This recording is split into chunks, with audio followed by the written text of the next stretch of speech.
네, 여러분 안녕하세요. 더오름 수학 원장 이승준 선생입니다. 오늘은요, 2025년 서초지역 고등학교 입학준비 최종 가이드라는 주제를 가지고 한번 이야기를 해보려고 합니다.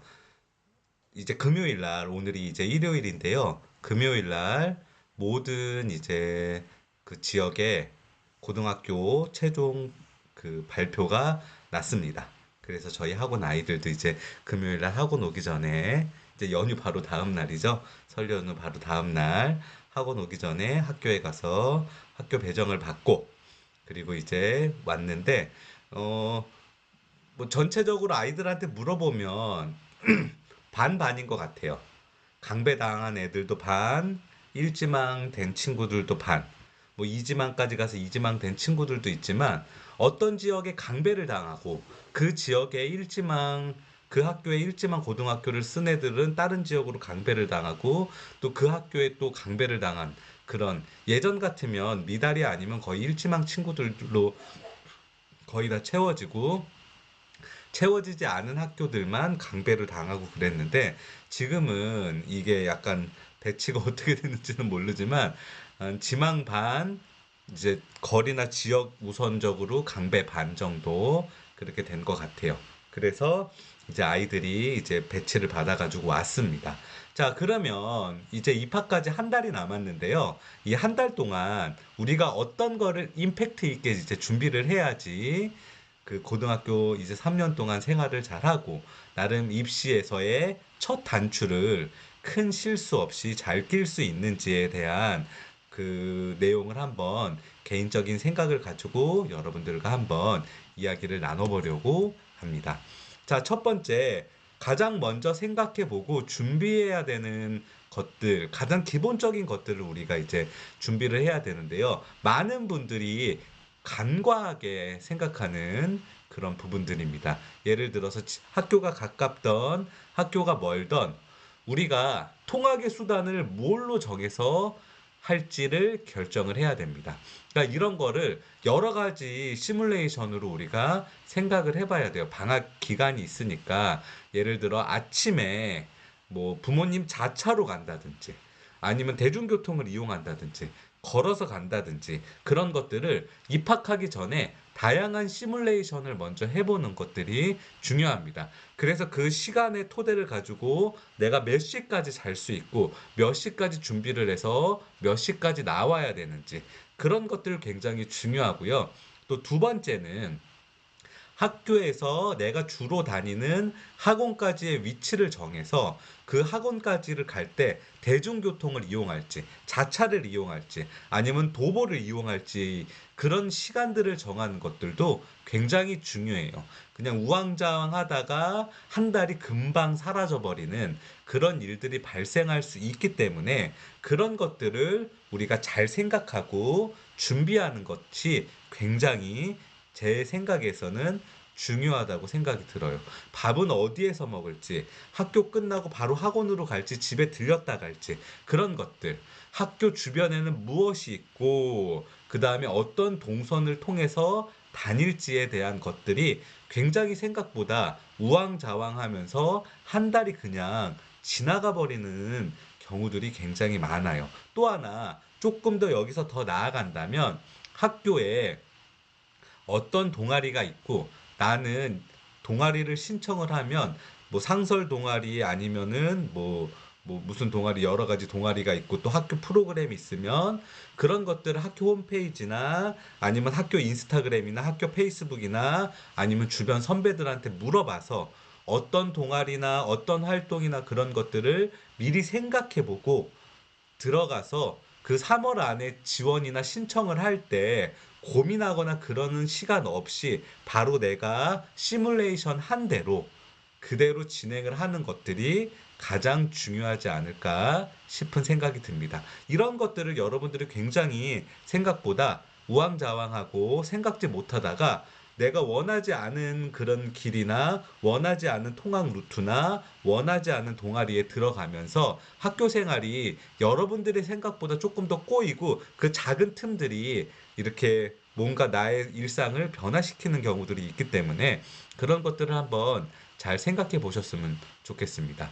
자, 그리고 두 번째, 학교의 레벨에 따라서 뭐 심화를 잡는다, 뭐 내신이 어렵지만 수능까지 준비하면서 간다, 뭐 그런 식으로 우리가 준비를 할 수 있는데요. 이런 것들 다 필요 없어요. 지금은 9등급제가 아니라 5등급제입니다. 5등급제에서는 상위 10%까지가 1등급이니까 어떤 분이 이렇게 저에게 물어봤어요.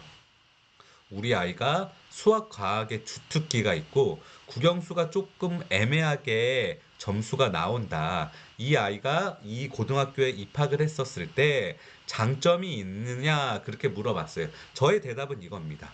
지금 이 5등급제에서는 수과학이 월등하게 뛰어나고 국영수가 애매한 것보다 모두 다 적당히 잘하는 게, 그래서 모든 과목이 9%에서 10% 이내에 들게끔 점수가 나오는 게 가장 중요합니다.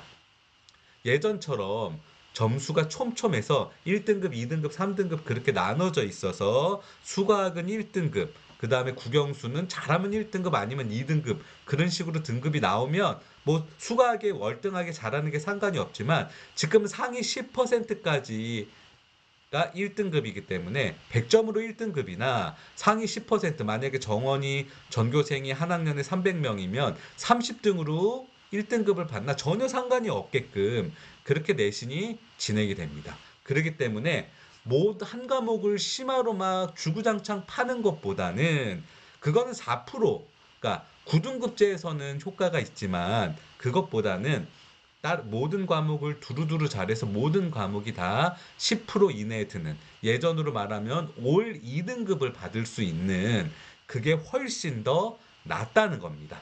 그 부분에 우리가 주안을 해서 공부를 하는 그런 방향성을 잡는 게 중요해요. 내가 극심화를 하는 것보다는 실수를 없애는 거, 내가 풀 수 있는 문제를 더 잘 풀 수 있게끔 만드는 거, 내가 못 푸는 문제를 더 노력하는 것보다는 풀 수 있는 문제에 최선을 다하는 거, 실수를 없애는 거, 내 수준에서 풀 수 있는 문제를 모두 다 풀어내는 게 훨씬 더 중요합니다. 그 공부 방법이 현재 수능에서도 훨씬 더 도움이 된다고 생각이 들어요. 극심화, 패턴적으로 푸는 거, 직감적으로 푸는 게 여러분 생각보다 수능에 가서 아주 큰 도움이 되지 않아요. 재능이 있는 친구들 같은 경우는 그런 것들이 도움이 되지만 재능이 없는 친구들이 처음부터 극심화를 풀고 직관에 의해서 문제를 풀다 보면 반드시 수능에서 문제가 생깁니다. 여러분들 뭐 더프나 서바이벌이나 그런 모의고사들을 잘 보는 친구들이 수능에서 망하는 이유가 그거예요. 저는 아이들한테 제가 직관적인 풀이를 해줄 때도 반드시 아이들한테 이야기해요. 해설과 비교해봐라. 해설의 풀이는 무엇인지 항상 봐라. 그, 그 포맷에 관련된 그 스탠다드한 풀이, 복잡해 보이기는 하지만 그 교과 과정에 착안한 그 스탠다드한 풀이가 굉장히 여러분들한테는 중요합니다. 그 부분을 꼭 생각해 보시고 너무나 극심화가 내가 맞지 않는다면은 방향성을 빨리 틀어야 돼요. 그래야 이 5등급제에서는 살아남을 수 있습니다. 자, 마지막입니다. 내 학교의 불리함보다는 내 학교의 유리함에 우선적으로 접근해 보자. 고등학교 입학하면 아이들이 그 학교가 마음에 안 드는 거, 내가 지원한 학교에 입학하지 못했다는 거, 그것들 때문에 굉장히 괴로워하고 힘들어하는 경우가 있습니다. 근데 여러분들 이제 이미 주사위는 던져졌어요. 내가 어느 학교를 입학을 했던지, 내가 어느 학교를 갔던지, 그 학교의 인원수가 작던지 많던지, 그런 거는 전혀 상관없어요. 이미 나는 그 학교에 입학을 해야 돼요. 뭐 한 학기 지내보고 뭐 자사고에 전학을 갔다가 다시 가고 막 그런, 여러분들 그런 일련의 뭐 학폭이 있어서 그러는 게 아니라면 그런 일련의 전학이나 그런 과정이 여러분들의 입시에 굉장히 좋은 영향을 끼치지는 않습니다. 그렇기 때문에 우리가 좋은 입시의 방향성을 잡으려면 내가 처음에 입학한 그 학교에 잘 적응을 해야 돼요. 그러면 잘 적응을 하려면 어떻게 해야 되냐? 내가 그 학교에 살아남을 수 있는 장점을 찾아봐야 된다는 거예요. 만약에 그 내가 입학하는 학교가 인원수가 많다. 그러면 어쨌든 인원수가 많으면 등급 따기가 쉬우니까 그런 것으로 장점을 삼고, 급식이 맛있다, 집이 가깝다, 또는 인원수가 적지만 단 뭐 내신 난이도가 조금 쉬워서 나한테는 잘 맞는다든지 나에게 유리한 부분을 찾아서 그 부분으로 준비를 해야 된다는 거지. 나한테 불리한 거, 나한테 마음에 안 드는 것부터 접근을 하면 절대 그 학교에서 좋은 점수를 받을 수가 없습니다.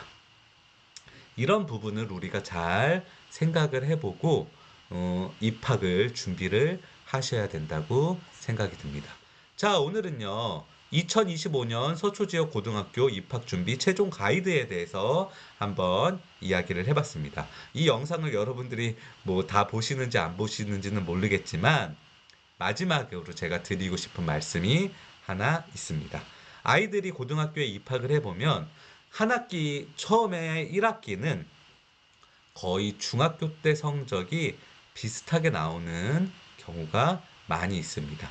그런데 한 학기가 지나가고 2학기, 2학년 1학기, 2학년 2학기 그런 식으로 우리가 학기가 거듭되면 거듭될수록 성적의 편차가 상위권에서도 굉장히 심하게 일어나서 정말 얘 중학교 때 막 너무나 좋은 성적을 가지고 고등학교 입학하면서 선서도 하고 그리고 막 유명하다고 소문난 친구들이 생각보다 사라지는 친구들이 많고, 얘 어디 있었지? 막 그러는 친구가 갑자기 막 전교 5등, 전교 1등, 전교 2등 막 그런 식으로 쭉쭉쭉쭉 차고 올라가는 그런 경우가 많아요. 나의 중학교 때 성적이 마무리까지 보장되지는 않는 경우가 굉장히 많이 있습니다.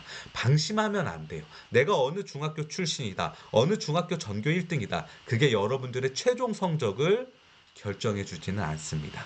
또 하나, 생각보다 제야의 숨은 고수는 많다는 거 꼭 여러분들이 유념하시고 이 25학년도 입학을 잘 하셔서 꼭 마지막까지 입시에 좋은 결과를 가질 수 있었으면 좋겠습니다. 오늘도 시청해 주셔서 감사합니다.